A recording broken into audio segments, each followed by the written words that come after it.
All right, Hotep family. Hotep, Hotep. You're tuning into the pro-black perspective on KWAZ Radio, right? Today we're going to do Reading the Book of Power, and it's going to be episode 18 and 19. It's not just going to be America as a Eurasian man's country, but it's also going to be the following passage, which is from Martin Delaney. And I think you're going to enjoy this. But of course, as usual, regular housekeeping, as Bitter Medicine would say. But we it's a regular housekeeping. KWZ Radio is a network of, different podcasts. And of course, I want you to check them all out, including, Let's Talk About It by Revolutionary Matron. Not 100% sure if she's on the KWZ network, but shout out to her. She's been doing some great work, and we got to do that. But of course, make sure you check out. And she's always in the comment section of Bitter Medicine podcast, which is also a great podcast. So make sure you check that out as well. And of course, the Harsh Reality podcast. Just listen to it. Two good brothers talking back and forth about the different issues, and it's just great stuff to hear. Let me make sure you guys can hear me. All right. And finally, of course, the Queen's Council. They haven't really been releasing stuff, but try to go out, encourage them, and just do what you can. If it doesn't take much to listen to something and comment on it. The other day, they were actually doing a program. Like, they were interviewing this brother who was doing programs and events in Atlanta, and so it was informative. If you wanted to do like hiking or water rafting or camping in Atlanta, there's this gentleman who's out there, and he's organizing that. They interviewed him, and that's really powerful stuff. So like, if you want content coming towards you, just make sure you encourage people. Make sure you encourage people. Make sure you let people know. Make sure you drop some comments. Like right now, Melanin 100% just said shalom, brother, and peace. So of course, peace right back. But that's it. That's what I want to talk about. Now, here today, we have a good one. Like I said, this right here, page 148, and of course, the next page, which is 172. They're both only one page long. But I thought to myself, this is the preview to the Book of Power, and I thought these were really powerful, concise passages. So I want to just give you them, back to back. And let you know. And the reason why, why I wanted to do both of them is because I actually already did this one, Joseph Ben-Jochannan's America's a Eurasian Man's Country. So because I already did it, it's like, let me just give you something, let me just try to change it up a bit. So without further ado, let's jump right into it, right? So Baba succinctly sums up the sentiment that African nationalists need to take regarding the Eurasian world. Their nations are theirs. I really want you to understand this, that at the end of the day, until you recognize that America is the white man's, you're going to have a whole bunch of problems with reconciling what to do about America. The thing is that there's not really much you can do about America. So if you jump into the Discord, because the Discord is, really nice. And like I said, there's Revolutionary Matrons. She's here. So she's in the Discord, and I think she brings up some point, and I like what can we do about what do we do in America? Blah blah blah blah. And here's what I wrote. I said, I'm overworking in Wazungu's colony. You won't be able to get rid of Wazungu's police, malls, and schools in America. Not anytime soon. It'd take a developed military with naval and air support, as well as international allies, of which Africans in America will indefinitely not have. How do I articulate this? What does that mean? What does that mean? So the context is, in the Discord, under book discussions, you have, I put a quote from the Pro-Black Compendium, right? Which is, self-determinate people seek and develop their own peace, possessions, and consciousness. And that's, one of the African Blood Siblings' core tenets. So once upon a time, I was an organizer of the African Blood Siblings. Obviously before that, I was an organizer. I was a member of an organization, and then I said, let me make my own organization, right? So I had my own organization. We had core tenets. One of them was about how we have to instill in our own people a sense of self-determination and what that self-determination means. Now, obviously, some people would say, hey, Oni, you're kind of abstract sometimes. So I decided, let me break it down, right? Said it takes some explaining, but if you have foreign police, right?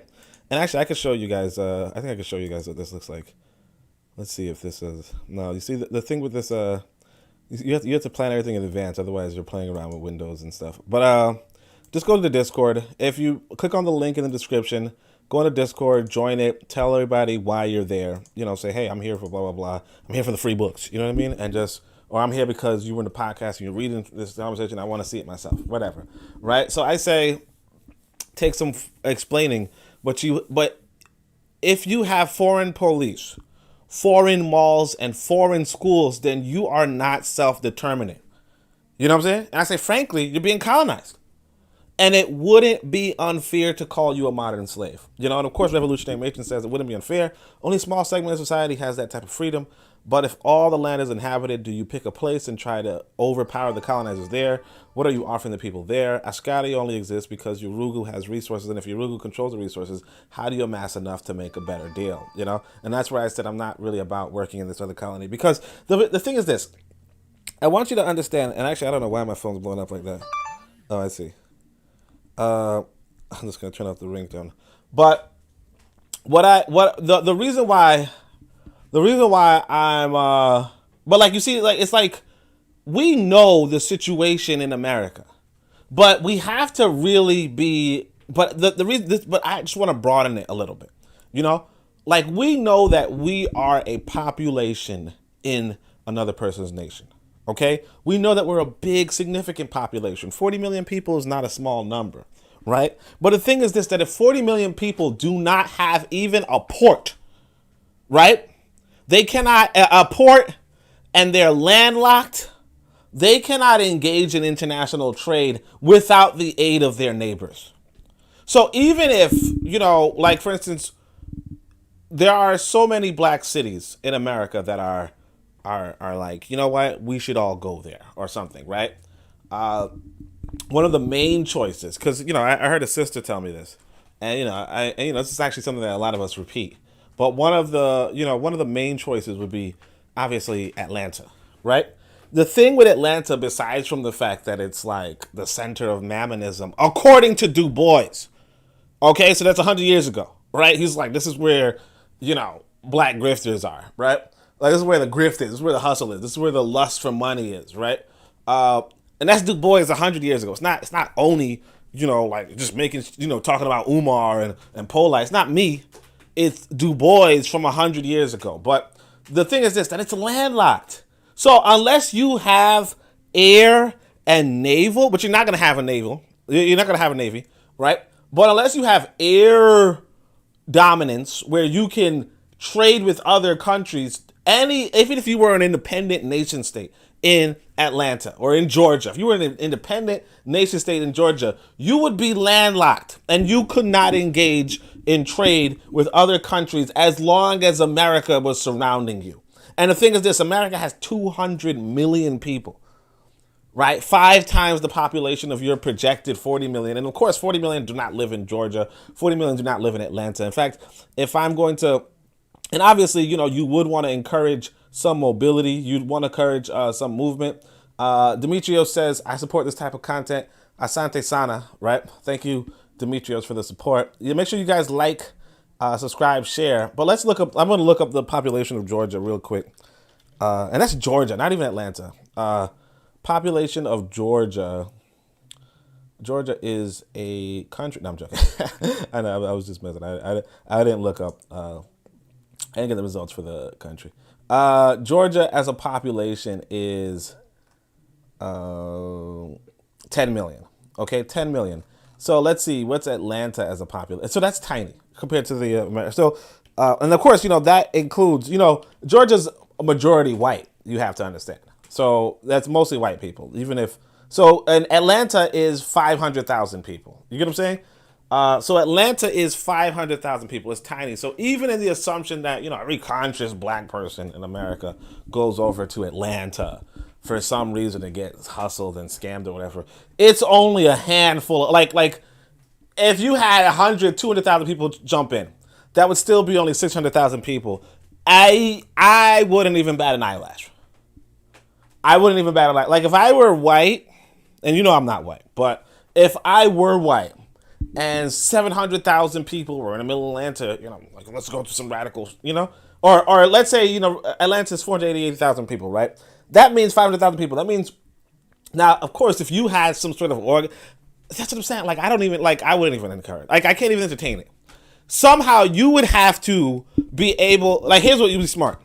If you got 500,000 additional people into Atlanta, but somehow I am unconvinced that you can convince 500,000 black people to go into Atlanta. Now, of course, if you had 500,000 new black adults, radical, going into Atlanta, then obviously you could overtake the government. You could overtake the political situation, the blah, blah, blah, blah. But, it's like, it's so many ifs.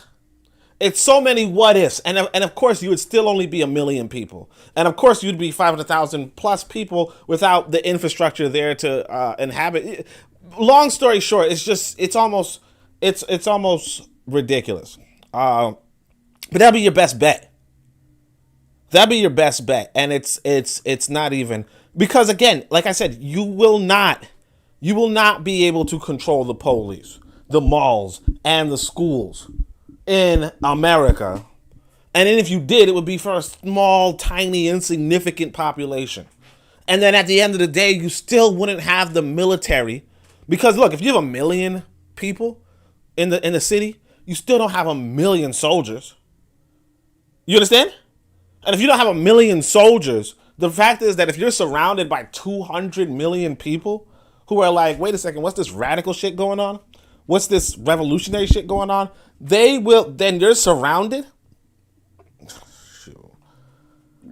Like I said, the best bet you have is to just get out of Dodge. Because again, you have to understand that that not only do white people run the government of America, but they're the majority too. And for that, it's like, just forget it. You're not, I would not. One of the reasons why I pick up this quote from this, the Pro-Black Companion, was because I said to myself, I haven't seen the words self-determination in a long time. You know what I mean? Like when I was organizing for myself, or organized by myself, or even going into organizations, it was like self-determination. We're looking for self-determination. We're free, blah, blah. But then when I come onto Twitter, and I've been on Twitter for a minute now, it's like you don't hear that anymore. And I'm like, why? But like real talk, in America, I wouldn't even talk about it.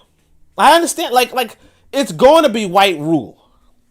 Because, and I want to stress this, you're not going to have international allies. You're not going to have a developed military and a developed navy in the middle of America, let alone in a landlocked area with no ports. This is why I encourage you to go out and read the Book of Power. Because the Book of Power is going to tell it to you straight. The Book of Power is going to tell it to you with clarity, And I mean, I say this, and people are skeptical. I have this one brother, who used to talk to me, and he'd be like, man, blah, blah, your book can't be that great. And then, of course, he's like, you know what? Shit. You understand? It's like after he gets the book, he's like, shit, boy. You understand? It's what you said it was. It's a good book. It's top tier. And you're not going to get that until you get it. Bit of Medicine podcast is in the building. It says, peace, family. Peace, brother. How you doing? Bit of Medicine. Of course, like I said, you guys got to go check out the content of KWZ Radio, right? But let's keep going. It says, notice the mirror with Garvey. Okay, so Garvey earlier in the book, earlier in the Book of Power, I have one that says America is a white man's nation. You know what I mean? So, Joseph Ben-Jochannan says the same thing. But you have to understand why I even included Joseph Ben-Jochannan. Joseph Ben-Jochannan is a Garveyite. You understand? More so than, what's his name? Dr. Clark. So that's actually pretty interesting because that's what Dr. Ben said of Dr. Clark. So it's pretty interesting. And that's why I was like, I gotta include this, right? But of course, yeah, you get it.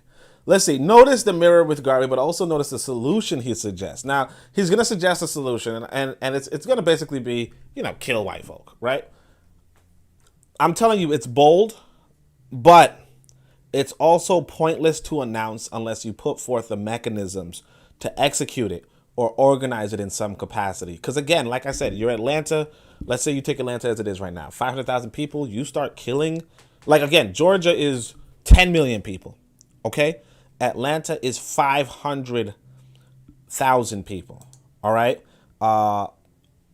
I want to say, if I looked at the demographics, I didn't look at the demographics.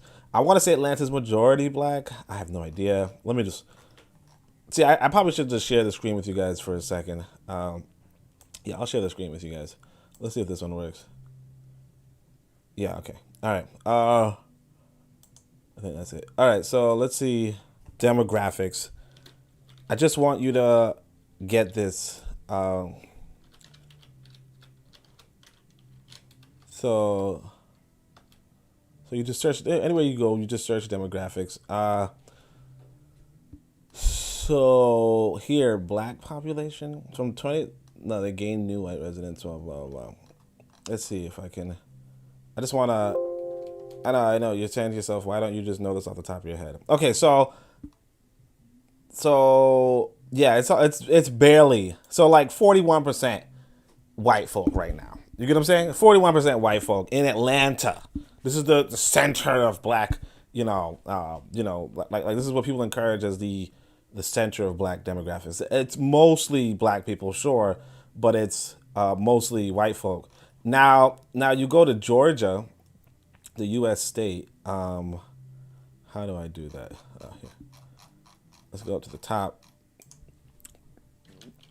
Georgia. The U.S. state. Let me see if I think my screen is actually a little too thin. Let's see if this one does work. Okay. All right. So we go to demographics here, right? And this is the 10 million people. So that's what I'm saying. You gotta like break down what you're doing. So 10 million people, 71% are white. Okay. This is interesting. So why is that interesting? That means of the 10 million people, and only 27% are black. So of the 10 million people, that means 700,000 are white. Okay? Now you go to Atlanta. Atlanta is 500,000 people, right? And did I say 700,000? 7 million. 7 million people are white in Georgia, right? In Atlanta, 50% are black, and it's 500,000 people. So that's about 250,000 people. So now you have 250,000 people say, you know what? Time to go and kill whites, right? 250,000 people are killing whites.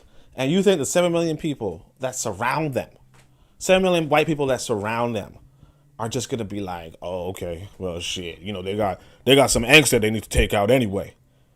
Oh, my fault. Look, it's 60%. I was looking at 1990. 60%. Well, 6 million, okay? 6 million are like, oh, all right, so we got a thing. Now, here's something that you might be interested in, which is the projection, and not the projection, but how it's steadily increasing in black population, but it's still 2-to-1. You understand? And of course, the Asians are increasing, the natives are increasing, so on and so forth. And I think these are like, non-Hispanic white people. So Latinos make up 8.8%. So I think Latinos are really, because this is like just a 1%, 2% gain, the same kind of gain as the Asians. But anyway, it's not really that important. The point is that, saying, hey, let's go kill these folk, right, it sounds good. It sounds good, but you have to understand that unless you put forth the mechanisms to execute or organize it in some capacity, it's pointless to say this. It's bold. It's easy to say. It's, like if you're an older person and you're like, I don't give a shit if they kill me, right? That's fine. But the reality is that, how, So I say he does elsewhere suggest guerrilla warfare, but even that needs to be considered. So I don't think I reprinted that part because I was just like printing this thing. But nobody can. And that's the thing. That's another issue right here. I want to say this. I didn't reprint it. And guess what? This lecture, I was going to play it for you. Can't find it. Okay, can't find it. So, again, that's how life is. Like you like part of what this book was about was recording a lot of the great speeches that, otherwise are going to be deleted. otherwise going to be removed. And, I looked into my YouTube history, searched Ben, saw if anything came up. I saw several videos come up, but not this one. Not saying that somebody else didn't re-upload it or upload it elsewhere. I'm saying that the video that I looked at is gone. All right. So what happens after, or as far as I know, as far as I can tell, but right, what happens after, right? Like what happens after you do guerrilla warfare? Do you assume land in the middle of America and what protects it or keeps it safe? I would even add, and I do add elsewhere in the book, how did you trade with other nations? What other nation is going to trade with you? It's like you look at the South Sudan situation, or you look at the Cuba situation, or you look at the IT situation. The reality is that if the international world does not acknowledge your independence, or the Biafra situation, if the outside world does not acknowledge your independence, does not acknowledge your autonomy, does not acknowledge your right to exist, then the reality is that you will be isolated and possibly, potentially, eventually destroyed. Now, obviously, IT survives, Cuba survives, South Sudan survives, Biafra doesn't. If I'm like, let me actually see. But South Sudan, of course, people do embrace it later on, or a lot of Africa embraces it, which is a good thing. Let me see if there's something. I want to see where South Sudan is, just to be clear. Okay, so South Sudan is also landlocked. I was gonna check to see if it wasn't landlocked, but again, like I said, if you can ally with other nations, right? If you can ally with other nations or get acknowledged by other nations, that's fine. The African American, starting to kill a bunch of white folk. I mean, like, I don't know what nation is going to extend the acknowledgement. Or if they do, like, is it a strong nation? The strongest nation you could think of on the continent, maybe, possibly. I mean, that's the thing. Like I said, it's really complicated. Sometimes when a president wins or loses an election, some other president says, "Hey, you got it." You know what I mean? And begin to have treaties with you and all that kind of stuff. It would be very, like, I'm pretty sure there will be some nations that would be like, "Hey," or like, for instance, the example of Biafra. Somebody told me that there was like 7 nations that acknowledged Biafra, or 6 nations that acknowledged Biafra after their independence struggle. We're like, "Oh, I don't care about you, Nigeria. Biafra's a nation." The same with like Taiwan and China or whatever. Long story, but you grasp it. You grasp it. I don't want to go too much into that. Revolutionary Matrons here. Like I said, everybody, please check out her channel as well. Check out everybody's channel. Make sure you do, like, you check out people's channel. I was enjoying Revolutionary Matron's content the other day. So definitely, like I said, encourage people, listen to what they have to say. It was pretty interesting. It's pretty interesting stuff. So make sure you guys check it out. All right. So he does elsewhere, blah, blah, blah. Do you assume land in the middle of what protects it? So if emulating the Maroon style in the vein of Kandake Akompong, how long can you hold out for a treaty? Again, when you are doing guerrilla warfare, you're actually holding out for a treaty. You know what I mean? You're holding out for a cessation of hostilities. That's what, if you go earlier in the book, you remember I have a Akompong speech that I wrote, but you're holding out for a cessation of hostility. Human beings can be hostile to one another. Particularly white folk are going to be hostile to you until you beat them down. Unless you beat down a white person and say, "Look, you better stop what you're doing." It's like if a white man and me, like, a white man's talking shit to me, whatever, right? And he could knock me down. He's not going to stop talking shit to me.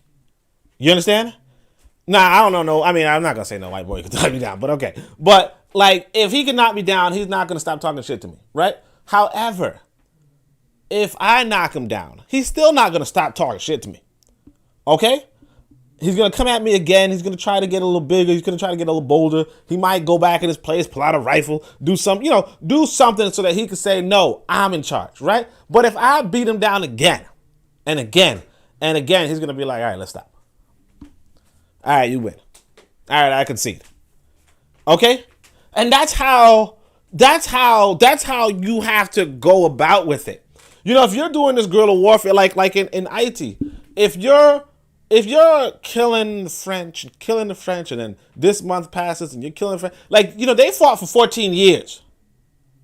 You know, they could have won a battle in the first year. That didn't stop this white boy. They won a battle in the second year, third year, but it was generations of young white men dying in IT. Okay? Generations, same in Jamaica. Generations of white folk, and they, at one point they said, okay, fine, we done. In fact, actually, they didn't even do that. Be honest, because they came back later with their navy and said, you give us reparations. You understand? They don't give up until you. Now, if they showed up with their navy, and you had a bigger navy, they would have said, "Oh no, don't worry about it. You enjoy your day now, sir." But we were just like, you know, chilling, like, yeah, we won. Whoa, we won. You understand? Because again, the same thing happens in the Maroon village in I want to say Brazil. Oh yeah, Palmares. Yeah, Palmares. They fighting for like a century or two. You have to realize that the fight that you like, freedom is not an end goal. It's not. I don't even want to say it's a process. It's a way of being. Okay, freedom is a way of being, and the reality is that you're not being free. You're not following this. You're not being free. You understand? How long can you hold out for a treaty? Because a free people will have a treaty in a sense, but also keep ahead of their competition. You understand? The UK and France don't fight with the UK anymore. You understand that? France don't fight with the UK anymore. One of the first wars I learned about, well, not the first wars, but one of the first ones I had to study, I had to do like a book report, and they were like, you got to choose a war to talk about, you know, because war is like the basis of history. You know, so if you're studying history and you're not studying wars, you messing up. But, you know, in the public school system, in high school, you know, we were told to pick a war, and I picked the 100 Years' War. So I read about the 100 Years' War, and I'm like, wait a second. France and England fought for 100 damn years, generation after generation after generation. Finally, England won against France. You know, the context of this, I don't remember off the top of my head. Like I said, it was high school. But the context was something like French had a claim to the English throne because the king of England was like of French descent or something like that. Long story short, they were coming for that ass. No, like, I shouldn't be vulgar, but you know, I started, I had to finish it. But they were coming for these English. They were whipping the English, and the thing is this: they had what were called they had heavy knights. Okay, heavy knights are like regular knights, but with heavy armor, so heavy that you can't actually walk in it. You have to be on a horse. Okay, you have to be on a horse, but when you're on this horse, you're pretty damn invulnerable. You're pretty damn invulnerable to blades. You're invulnerable to arrows, so on and so forth, right? So they wiping the floor with the British. But eventually the British come up with this idea, right? That they said they had a bunch of peasants, in fact, with like the nobility of England were like, oh, I know how, you know, like basically, long story short, they had archers, and the French for some reason didn't have the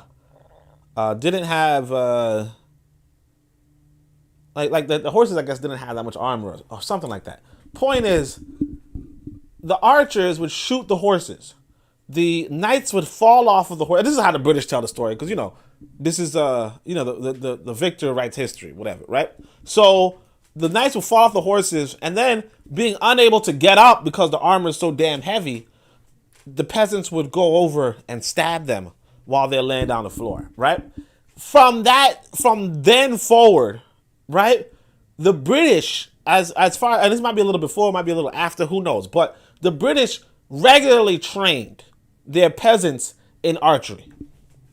You know, for like years afterward, making sure that if this were to come again, you understand? You know, another example, of course, is the you know, if you remember the story of the Spanish Armada. Spanish Armada is, you know, when, like at one point, Spain and Portugal, or one of the two, I don't know. Spain, Spanish Armada, right? Spain had the biggest naval fleet, and then they were coming to conquer England. And so but essentially, like they're coming after England. England doesn't have a good navy at the time, right? But then something happens and the navy sinks. Some natural disaster, probably. Who knows, right? And then the English, they don't just say, okay, well, that's it. We won. Pack up. Let's have some peace. No, they then decided to build the best navy on the planet. You understand? Because you have to now stay ahead of your competition. Now, when you have the best navy on the planet, now you got to go do some navy stuff. Because you can't just have them sitting around. And so that's partly the story of how England joined the rampage around Africa. But the point I want you to understand is that not only do you have to hold out for a treaty, you have to continue defending yourself. You have to continue empowering yourself. You have to continue being ahead of your enemies. Because if you discontinue that, you will go right back into slavery. You'll go right back into the position. So even if you were to somehow manage to fight these white boys in their own country for 20 years, and they say, okay, let's have some peace, so on and so forth. The reality is they will come right back and say, nah, forget it. Change of plans. Different generation. You signed that with my father. You signed that with my grandfather. That's not me. I see you guys are weak now, and we coming for you. Just look what happened to the natives of America on reservations. You don't think they were free? You don't think they got treaties? You don't think that they won the battles? That they won wars? But they kind of was like, okay, we're going to go back to our old ways. We're going to have bows and arrows and we're going to go hunting and we're going to enjoy. And the white man said, no. I wanted to develop this land into a city, and that's what I'm going to do. We're going to march your asses out. And he did.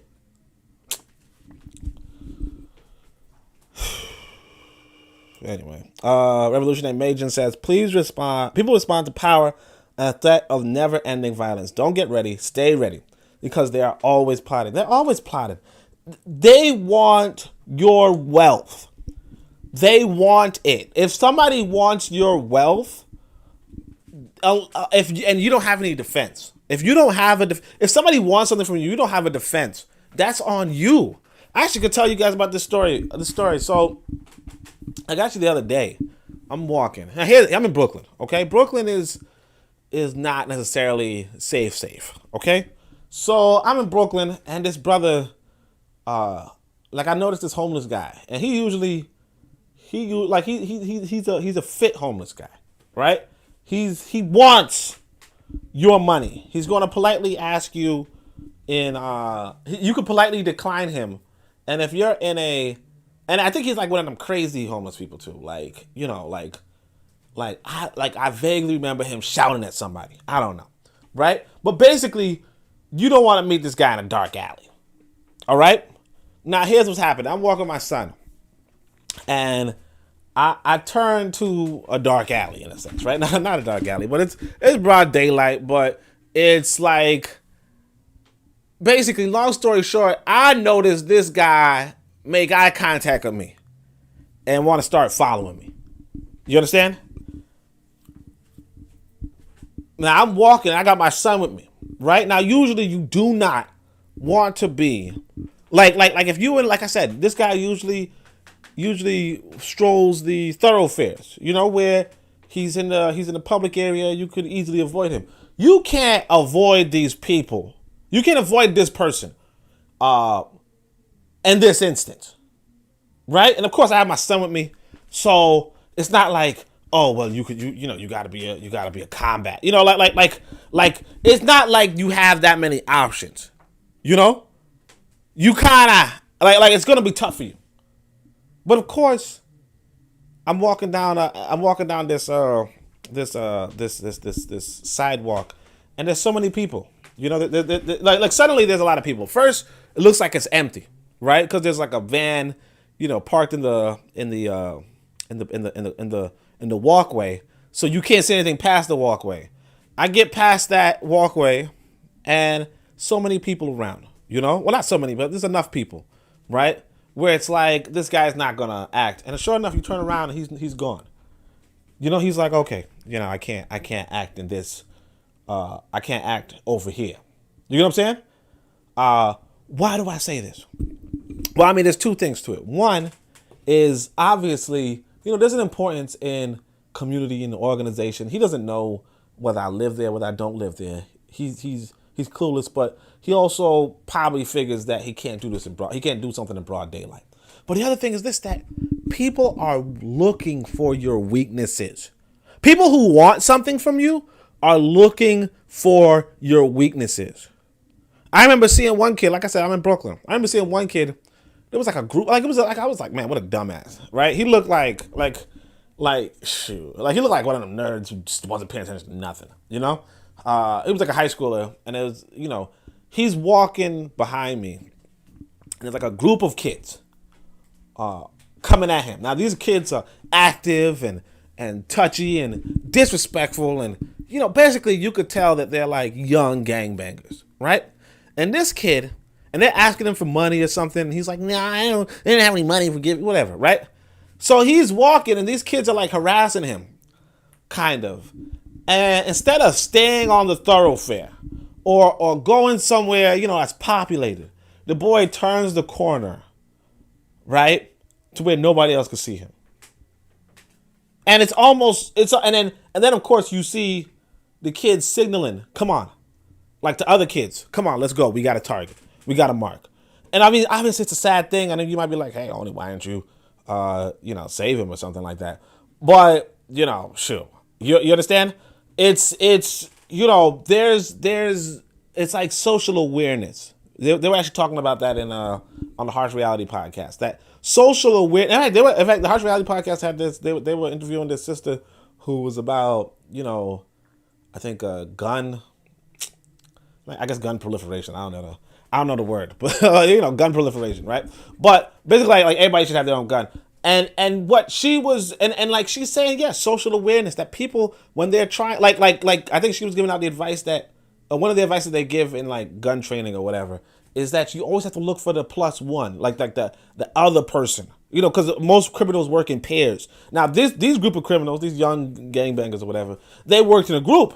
But the reality is that if you see that there's a group, if you see that there's a pair, right, then you got to go for it. Now, this homeless guy, he was working by himself, obviously. And so it was like, shoot, I might have to tussle with the homeless guy for no damn reason. But, in front of my son. But the reality is that, people are looking for your weaknesses. They are looking to take advantage of you. And unless and until you and the thing is that they're always going to do that.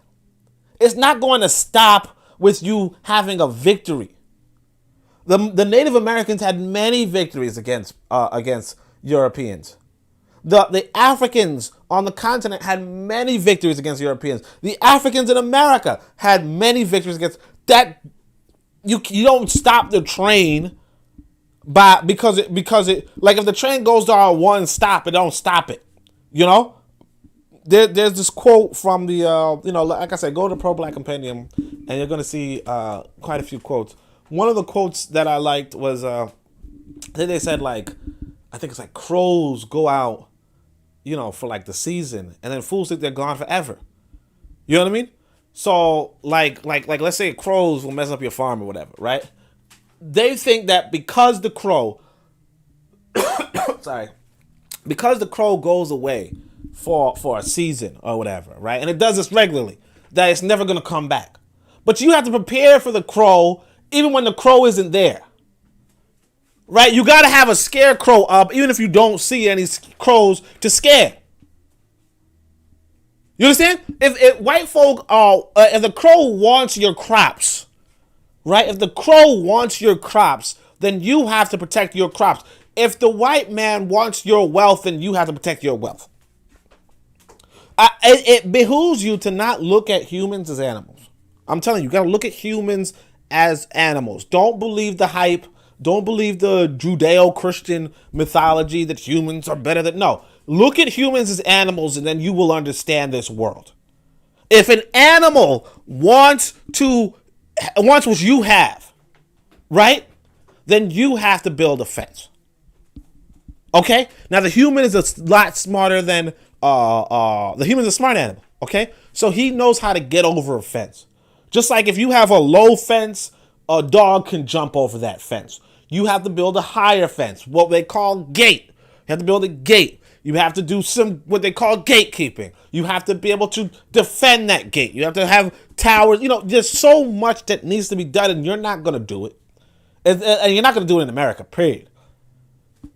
You know, because even if I say, hey, look, man, because I said 400,000 people in 500,000 people in Atlanta, and that's obviously includes children, right? Now you can move 500,000. If you can move 500,000 people into Atlanta, then obviously you will have political dominance in Atlanta. But how the freak are you going to find 500,000 people to move to Atlanta when you can't even move to Atlanta?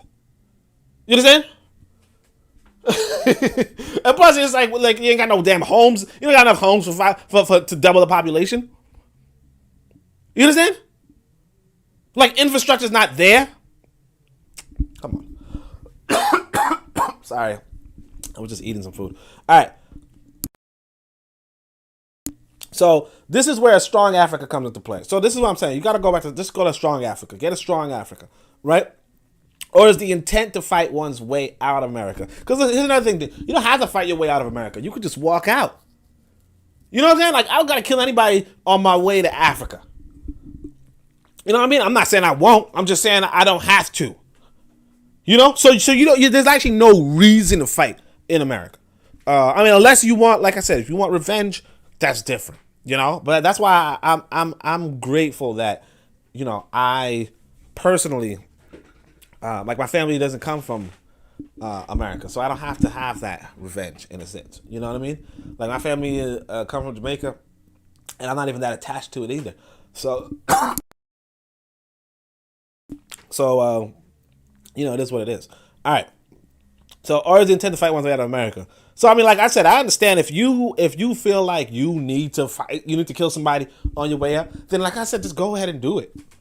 Like if that's what you feel is would make you feel complete, then you know you're doing yourself a disservice and not feeling complete.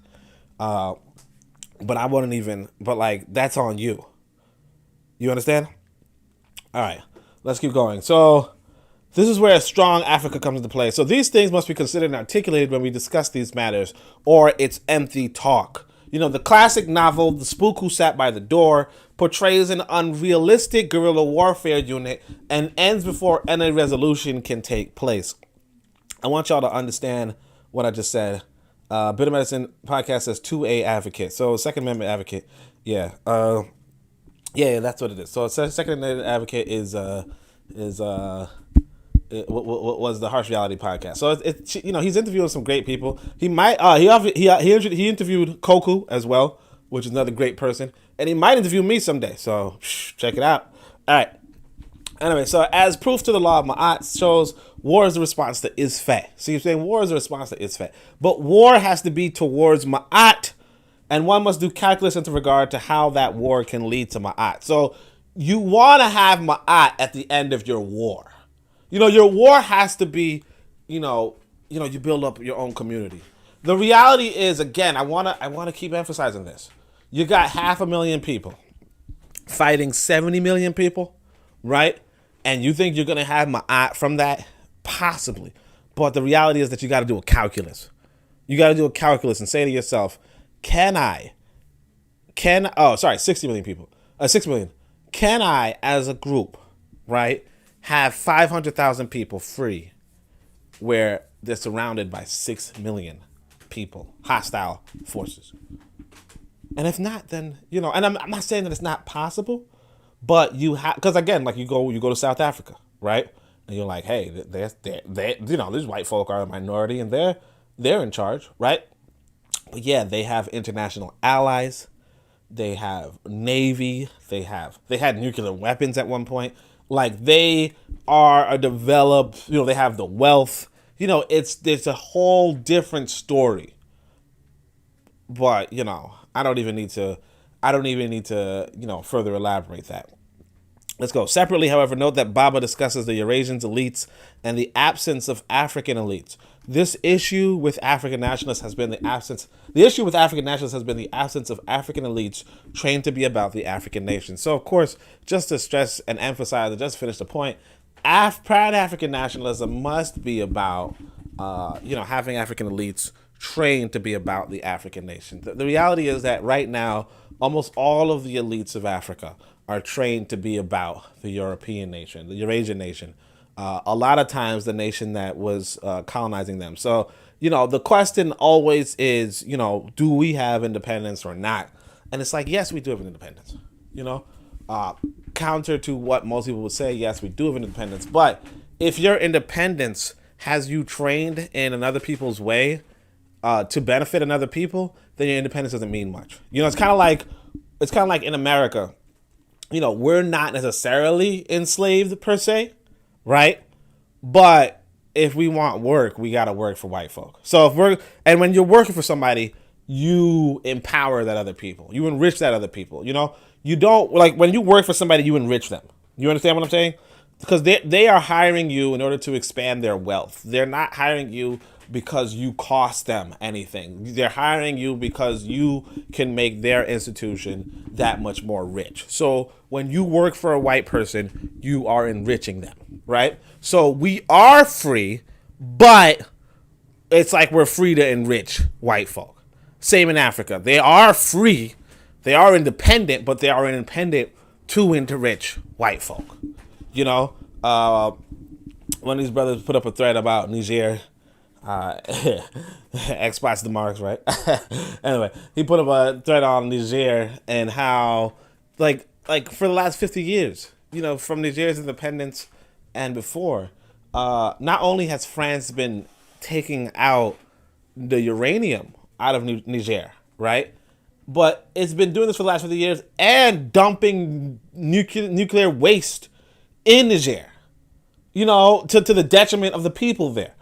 And the thing is that the leadership of Niger is going along with it. You understand?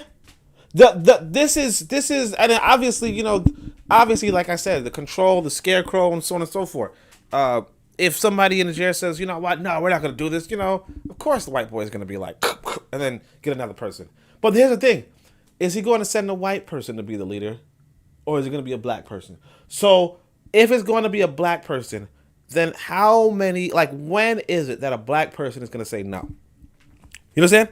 Because everybody says, hey, if it's not me, it's going to be somebody else. It's like when it comes to like flipping burgers and it's like, well, I mean, yeah, I'm enriching, the McDonald's corporation, but if it's not me, it's going to be somebody else. Like, you always think it's going to be somebody. Just say what's really going on. Just say you're the Ascati. And you have to understand that there are going to be Ascati in Africa. Right? And that's one of the problems, that we have Ascatis in leadership. You don't, Ascati, okay, whatever. But you don't want the Ascati in leadership. I'm just going to say it like that. But I think I'm actually taking a long time to just go through the exposition. I was like, this is going to be a short one because it's like one page, right? You see that? But in fact, I could just kind of read through it, just so I could go to the next one. Let's say one thing we have to accept and learn. At least, this is a Eurasian man's country. Whether you fought in 50 wars or not, now that's a reality. We may feel otherwise because we were born here, or because our ancestors were born here in the 1900s WP, or the 1800s WP, or because we came here in the 1620s WP. But this cracker looks at America as a Eurasian thing. He looks at the Amerindian that he took the land from as this land is his. He looks at us that way too. We refuse to accept it, but he looks at it that way. Now, until we're willing to beat him or to kill him, it's going to stay like it is. And we're not willing to kill him. We're willing to kill each other. And until we stop killing each other and kill him, then we can start talking about changing. You have so many black senators, but nothing has changed, and nothing is going to change. I could have all the senators making all the laws, but prominent Eurasian businessmen, even international, can call the U.S. president direct, even as he lays with his wife. But not even the most prominent Askari misleader can contact the U.S. president. He instead gets the secretary to the secretary to the secretary, and he may get through. What I'm saying is that they have numerous crackers who have a direct line into the U.S. president's bedroom, and they can get him anytime they want. But there's not one black man anywhere in America, and that goes for all of them, who can get the Eurasian's leader. So yeah, let me. I mean, that one's kind of straightforward, I hope, but I want you to, I want you to understand some of these themes, right? So like here, this is interesting, whether you fought in 50 wars or not. Obviously, this was before Obama, so but like you see that even this Dr. Ben-Jochannan, so even he's saying, like, it don't matter how many wars you fought here. It don't matter how long ago you came here, right? It's the white man's country. And not just that, he's the majority. This is not just like, and the thing is, America's not even just like, oh, okay, he's the majority, so who cares? No. This is the largest white nation on the planet with, I want to say, dozens of allies around the world. Like, possibly the most allies of any nation on the planet, okay? You're not taking it over. Not anytime soon, especially not with your level of organization, okay? If you were a highly organized nation or highly organized people, maybe, possibly. I don't think China could take over the United States, right? I don't think Russia could take over the United States. And these are powerful nations. Okay, the idea that you who can't even you don't even have social discipline, like to not even engage your trolls. There's this troll organization called American Descendants of Slavery, which again, this whole, whether you fought in 50 years, whether you were here in 1620, this is like he's saying he heard the bullshit. Okay, Dr. Ben heard the bullshit.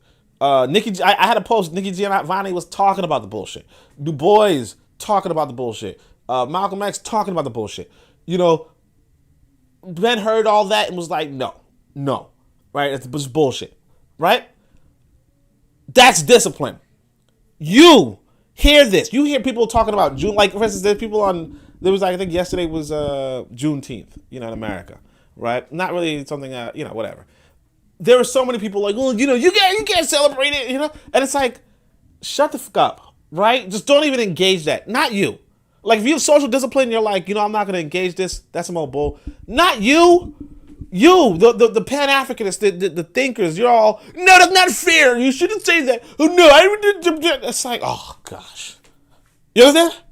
Like, oh, gosh. Like you do not, you don't even fall in line. The idea that you can somehow militarily conquer another people when you don't even fall in line, where you don't even have your own people falling in line, right? It's poppycock.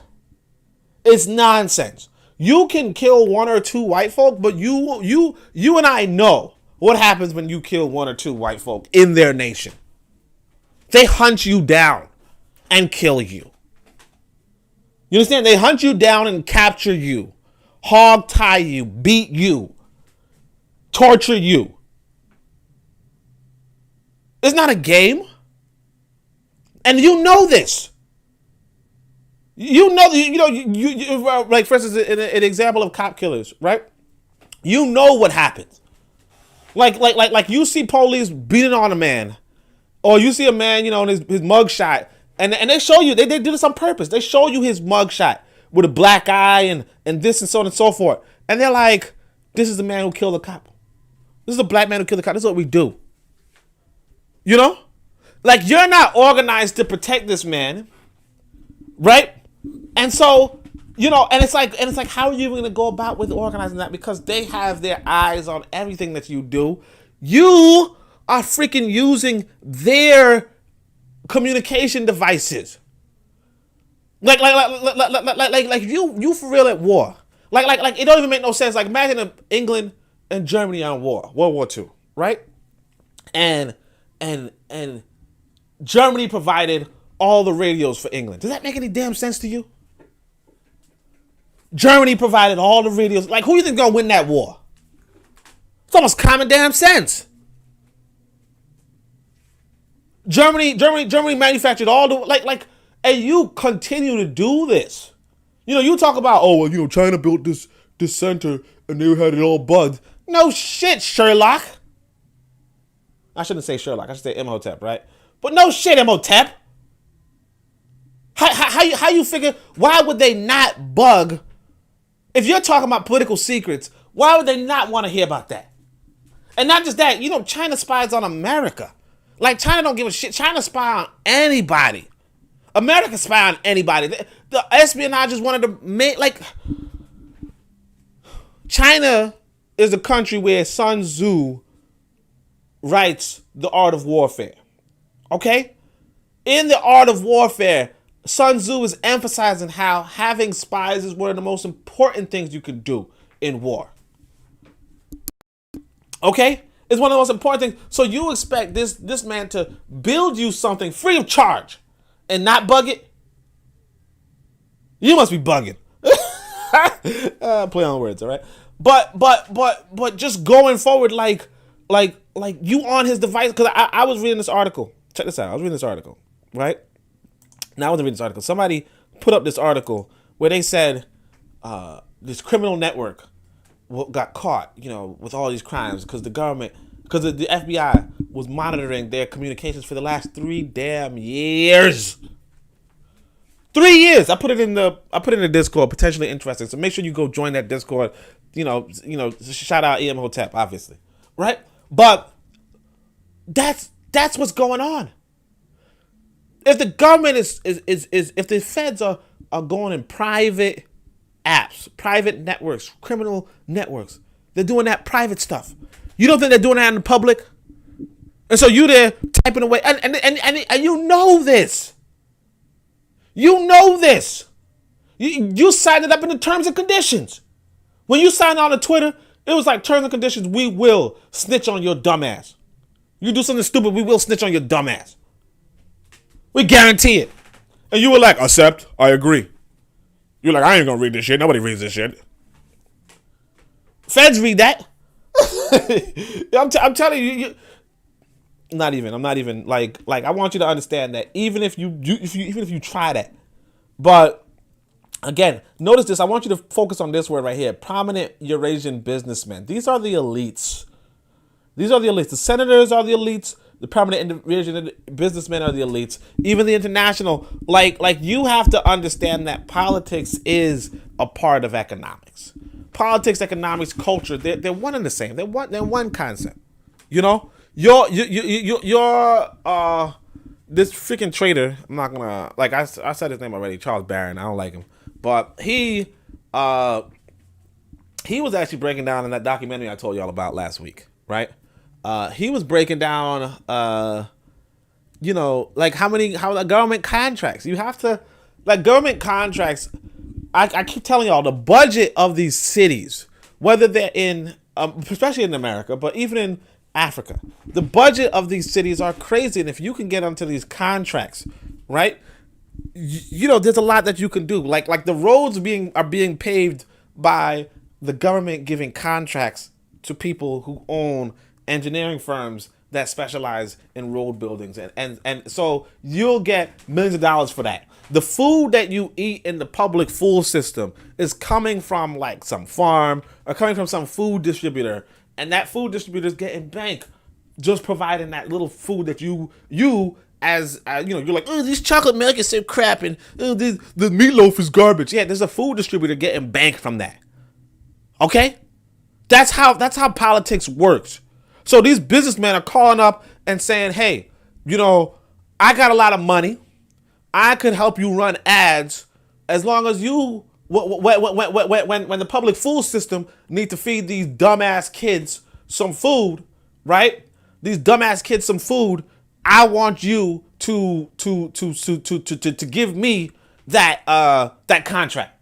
I want to be the one providing that gravyless turkey. All right, I want to be the one providing those fake egg rolls. I want to be, right, and I'll pay you money for your political campaign, right? And I'll pay you some money for your new house, right? And then you just give me that contract. So you give me that $10 million contract, I'll cut you $100,000. Now I'll cut you $100,000 in advance, and you give me that $10 million contract. That's how politics works. That's how Wazungu politics works, and Wazungu politics is running the show. Okay? Particularly in Africa and America and Europe. Now, it might not be the way it works in China. Okay? I don't know. But this is what's going on, right? So they have a direct line. Cause they're like, hey, look, look, you know, how's that negotiating going? You know? Cause I sure would hate for you to lose to the other person I'm paying. The other person I cut $100,000 to. I sure hope for you to lose to him. You know, I sure hope to double, you know, I sure hope to withdraw my finances to you and give it to this other individual. I sure would not like to run a negative campaign. Now, you understand what I'm saying to you? You know? And this is the thing, this is what I want you to understand, that that's the position that you want to have when you're on the continent. You understand? That's the position that you want to have when you're on the continent. Not to say that you want Wazungu politics in the continent. Not to say that this is necessarily Wazungu politics. I just don't know what they do in China. All right? As far as I understand, they cut down on corruption in China. Right? Or even China is purposely being anti-corruption, anti-Western. You know, because it used to have a Western situation. So I don't know necessarily what's right or what's wrong per se. What I'm saying is that you develop your businesses, whether you're in America, whether you're in Africa, but you develop your businesses, you develop your wealth, and then suddenly you will have that political influence. And that's what you really want. Okay? You don't want to get, like right now, if I call up, I don't have the political influence, I don't have the economic strength right now. If I call up and I say, hey, I want to talk to Buhari, I get the secretary to the secretary to the secretary, right? But you think Dangote gets the secretary to the secretary to the secretary? Do you think Dangote gets the secretary to the secretary to the secretary? You understand? I'm talking about dry soy burgers for lunch. Shoot, you don't even know. All right, so but there's not one black man. There's not one black man in America. There was one time, and I want you to understand this too, that America, there's, like I said, I was in the UAM, I was in Altamatics, his organization. There was one time that there was this one black man who was let into the inner circle of the Democratic Party. There was like this one black man, most powerful black man in America, or thereabouts. One black man let into the inner circle of the Democratic Party. You know what happened to that, brother? And this is why y'all need to understand about America. Because the Democratic Party and the Republican Party, but mostly the Democratic Party, they kind of run America, if you don't know that, right? And that's why I don't even mess with America. I keep telling you, I don't want to mess, because it's like, you're not going to threaten the Democrats. I learned this when I was in, like I said, Charles Barron, the trader, he's a Democrat, right? I learned this when I was in the UAM, when I was working for the Freedom Party. We had all these votes. We got all these petitions. We were going to have the first, one of the first black independent political parties, like the official one on the party, all that stuff. We were going to have that, and the Democrats said, you know, I think we got all the votes. I don't know. And the Democrats said no. And Charles Barron was a gubernatorial candidate, so he was the only one who could challenge it. And he was like, I'm not going to challenge that. And everybody got to stop doing what they doing. Like, this was all fun and games. This was all, you know, get me some publicity. This was all, but we're not seriously going up against these white boys. I'm not serious about this war, and you shouldn't be either. And if you're serious about this war, you got to wake up. And we were just like, what the fuck? You know? like what? I thought you were on our side. Like, if you listen to this dude, you're like, I thought you think he was on our side. He ain't. But here's what I want you to understand, though. That, like, I noticed, and this is something you're going to notice. If you go to vote, right? Or if you stay till the end of the day, you're going to see. In fact, when you go into the polling site, right? You're going to notice that there's a police officer, right? And that police officer stays until the end of the day. And at the end of the day, after all the ballots are tallied up, the police, not after they're all tallied up, after all the votes are put in, the police then take the votes and go about their business. They have all the votes. They have all the ballots, right? So you have to somehow, if you challenge the vote, you have to get it from the police, pretty much. You got to challenge the police. The reality is this. It's like somebody told me it was Tamron Hall. I think Tamron Hall. I think that's his name. Like, or Tammany Hall, something like that. But this dude has a famous quote which goes, "It don't matter who casts the vote, it matters who counts the vote." It don't matter who like the Democrats count the votes. Oh, but Chaka says you gotta pay the secretary before they even take your call. Exactly. Sure. Revolutionary Major says we flat out said that Metro PCS was the government. Metro PCS. You gotta explain that one. I never heard that one before. I'm gonna see Tammany Hall. I want to see if there's Tammany Hall quote because I think his name is Tammany Hall, or I'm pretty sure it's Tammany instead of Tamron. I think Tamron's like a celebrity. Oh, Boss Tweed. Yeah, Boss Tweed. I'm gonna see if I think it's count the votes. Let me see if it's a famous quote. So let me see if I can find it. Oh, and that's actually New York City too. Hold on a second. Let me see if I can share the screen for you guys. How do I do this? Okay. Yeah, Tammany Hall, count the votes. This is Tammany Hall. See, it says New York political organization. You kind of see on rigging and fraud in those city bosses. Tammany Hall. Tammany Hall was the organization, one of control the Democratic Party and most of the votes. One of the Tweed's first acts. So I want to see if I can find the quote though. So I'm gonna look up quote. Because I tell you, this is like one of those important quotes. Did Stalin really say anything about voting? Okay, that's interesting. I don't know why they talk about Stalin. Let's see if Boss Tweed quotations. Let's see if this is a. Let's see if, like, we just quote tab. I hope that's not a. Oh wait, right here. As long as I count the votes, what you're gonna do about it? See, this is a Reddit. Let's see if we could. Now my internet decided to. Sometimes when you go on the wrong websites. Oh yeah. As long as I count the votes, what are you going to do about it? Boss Tweed of Tammany Hall. That's what it is. It's like, this is the same New York Democrats, all that stuff. It's like, as long as I count the votes, you know, and the Democrats are the ones who's counting the votes. They and the Republicans work together to make the ballot, you know, and they're not going to include you. As long as I count the votes, that's what's the matter. You know, yeah, Boss Tweed. But anyway, you get what I'm saying. But the thing is that you know, if we were going to be an official political party, right, we would have been sitting down at the table designing the ballot as well. Okay, we would have been sitting down at the table designing the ballot as well, and they weren't going to allow that. They weren't going to allow no third party taking up the black vote. You know, threatening their, like, they're not. It's not so much that they're not going to allow it, but they're not going to sit by and take it. You understand? They're going to pull out every stop. So one of the first things that happened inside of the UAM, as soon as the UAM announced that the Freedom Party was going to go, Al Sharpton got like $1 million, and it was like news. It was just big news. Al Sharpton gets $1 million from blah blah blah blah. You know, and then all of a sudden the organizations around us, right? The organizations around, like December 12th movement and the other movement, I forgot the name of it, but they suddenly were able to afford their building. You know, they were like they could buy their building, they could do this. They were open up a new, like the other guy, he passed away, but he opened up his own little thing right across the street from the UAM headquarters.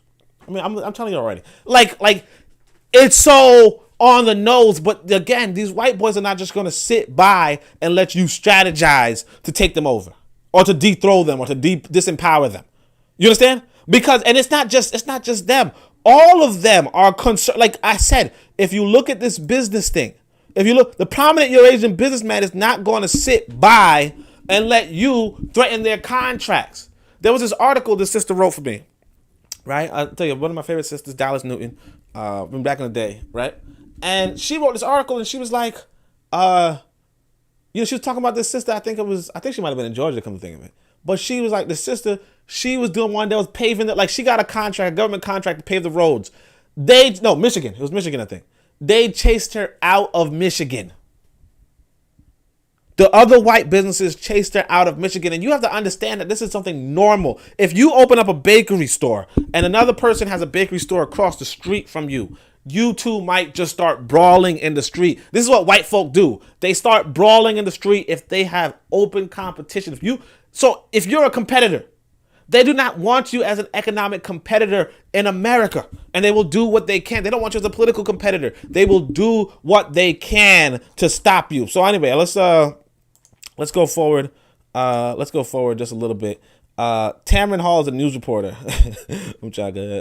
Has to let me know that. All right. When Metro PCS, says when Metro PCS first started, it was only in port cities. All the dope dealers had them, and the top dealers thought they were being smart because you didn't have to use your real name.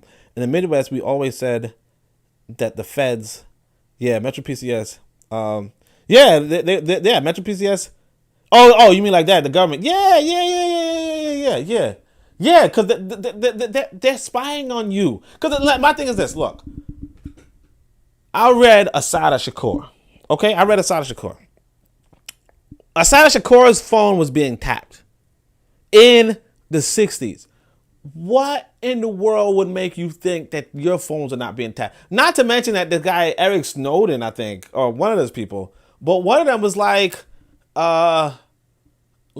he knows that, like he was looking at your, like I think an NCS or something like that, or and something. But they were looking at you in your video cam right now. You can't see me, but the government's looking at my gut. You understand? Right now, they're looking at my gut. They're like, "Damn, dude, you losing weight." I know Chaka gonna say otherwise, but anyway. But you understand? Chaka says, NSA, yeah. Chaka says, yeah, switching SIM cards with ease. Prepaid phones are a staple, though, on the continent. Yeah, they're a staple on the continent. But anyway, let me just go to this next one. This is just Never a Coward's Grave. It's just a short one, so I said, why not? I didn't realize I would extend a short one so long, so I'm going to try to be quick. So I said, this passage by Baba is the above-mentioned battle cry I reference and close with in the allegory of the zoo lion. So if you don't know the allegory of the zoo lion, that's like one of my earlier videos. It's really interesting. Check it out. I basically read this but I use like the other terms, but I basically read this at the end of that allegory. So that's one of my favorite YouTube videos. Well, that's one of my earlier YouTube videos. It's not on this channel. It's on the African Blood Siblings channel. So if you haven't heard that one, check it out. It's obviously reprinted in the Book of Power because it's an awesome speech, right? But spiritualism has been put in place for the a-spiritualism. So it's actually a passage from Blake or the Hearts of America, which was one of the two main inspirational texts for Zubiri and the Maroons of Ma'ah. So you note the similarity in the title. You know, one is Blake or the Hearts of America, the other one's Zubiri and the Maroons of Ma'ah, right? So Zubiri and the Maroons of Ma'ah is the Ankobia's annual reading during Umwezi wa Zimbabwe. This speech by Baba emphasizes never giving up. It's an excellent viewpoint. We all die, but you should not die in Askari. Live and die as Ankobia. Live and die as Ankobia. All right. So let me see if I can. I'm almost tempted to play it, but let me not. I have but little to say. You know my errand among you. You know my sentiments. I am for war. War upon the whites. I come to bring deliverance to the captive and freedom to the bond. Your destiny is my destiny. The end of one will be the end of all. I am solemnly and sadly impressed with our wretched condition. May Ma'at forgive me for the wickedness as my conscience admonishes and rebukes me. In contemplation of our condition, my heart is sorrowful to sadness, but my determination is fixed. I will never leave you. An overwhelming power of our enemies or some stern adversity, brethren, may force you to forsake me, but even then will I not leave you. I will take me to the mountains, and there in the dreary seclusion of the wilderness, though alone, will I stand firmly in defense of our cause. Buckle on your armor then, and stand ready for the fight. Finally, brethren, I may eventually go down to a disappointed and untimely, but never to a coward's or an Askari's grave.